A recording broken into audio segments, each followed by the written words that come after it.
Aloha, I'm Bree and I discuss all things related to sex and relationship therapy. Today we'll be diving into the subject of how do we reconnect after there's been a big fight.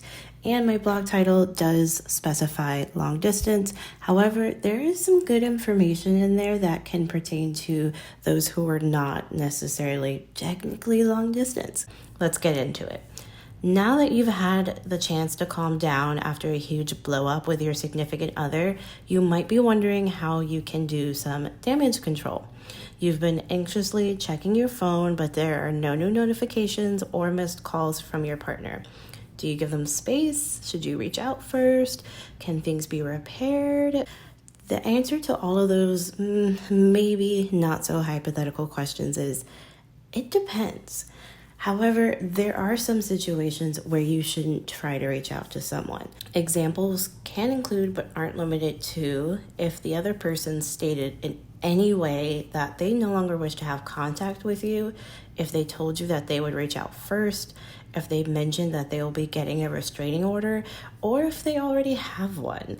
Additionally, if your repair attempts could be considered, especially by the other person, to be harassing, manipulative, or controlling, these are all instances where you should not contact them.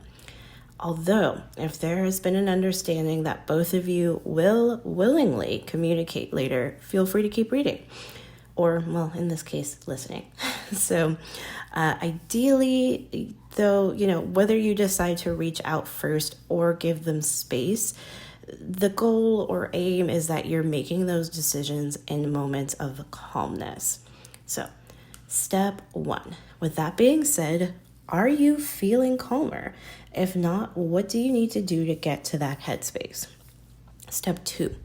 Once you're feeling more settled, it may be helpful for you to assess the situation. How did you both end the argument? Did it conclude with harsh accusations and yelling, or did it end in stony silence? It may feel like these arguments are incredibly hard to come back from. However, everyone's needs and wants in these situations, so you can actually use that information to your advantage. The information can be used as you brainstorm your next move. Step 3, as you're thinking about your next move, well, let's talk timing. Keeping everyone's needs and wants in mind, where is the healthy middle ground in this scenario? If your partner wants space, it'll be in your best interest to honor that. Your needs are important too, though. If you're interested in revisiting topics that were brought up, discussing how things were handled, apologizing, etc., it's only fair that a discussion occurs at some point. So let's continue with that specific example where one of you wants breathing room and the other one wants to talk. If your significant other specified how much time they want or need, fantastic. Go with this time frame.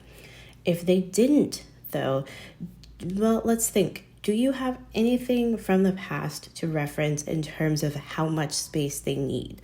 If so, that can be used as a timeline for the next time you reach out.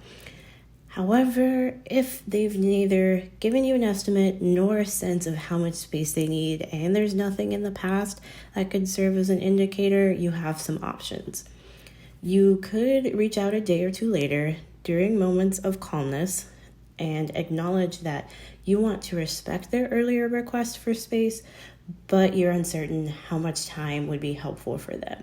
The key would be to keep that interaction brief and not attempt to convince them to have an extensive conversation with you sooner than they're comfortable with. If all else fails, you may need to rely on what you know about them. Would waiting just a few hours be enough for them, or could it make them feel that you didn't respect their request for space? Is a full day or longer a sufficient amount of time for them? Is it possible that they would consider that time frame to be too long? So moving on to step 4, once you've carefully weighed your options and have decided on the best path for you to take, be careful not to get too attached to any specific outcome.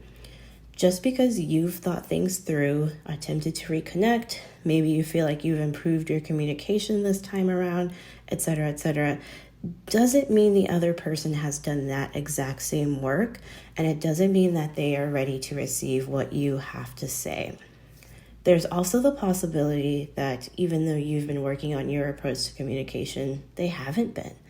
It's also plausible that even if they've been working on their communication, they simply aren't where you are on your self-improvement journey, and that's okay.